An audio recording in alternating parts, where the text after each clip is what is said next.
Yn y fideo yma, byddwn yn dangos i chi fanteision cynnig amrywiaeth o weithgareddau corfforol a chwaraeon sydd ddim yn galw am arbenigon gynnar neu ddewis o oedran ifanc.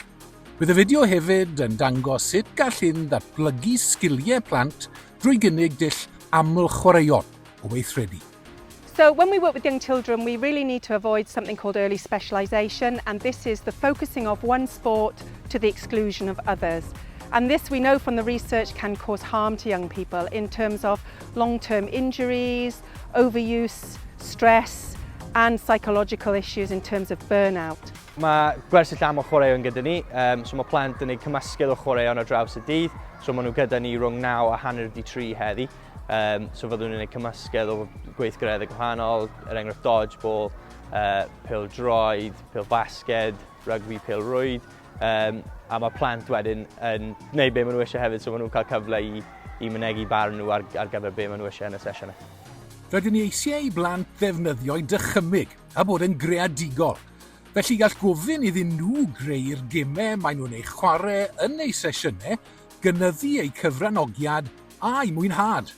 Swn i'n lle dwi heb ymarfer corff yn bywyd fi. Dwi'n rhoi bob dim dwi wedi cael yn bersonol i ymarfer corff a enwedig i rygbi.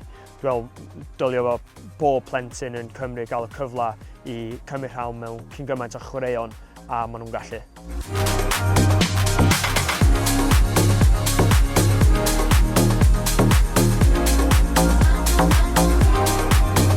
O safbwynt hyfforddi, fe allwch chi ddefnyddio amrywiaeth o weithgareddau i gynnal diddordeb y cyfranogwyr.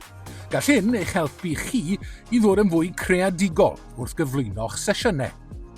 Cofiwch y gall eich rôl chi helpu i feithrin amrywiaeth o sgiliau symud sylfaenol, fel bod plant yn gallu cael mynediad at amrywiaeth o chwaraeon a gweithgareddau corfforol yn eich sesiwn chi ac mewn llefydd eraill.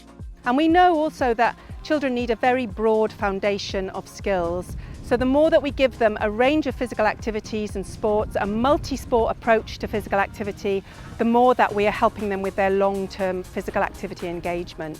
And as part of that also, children that have a really broad foundation of skills actually are more likely to be successful in a sport in the long term.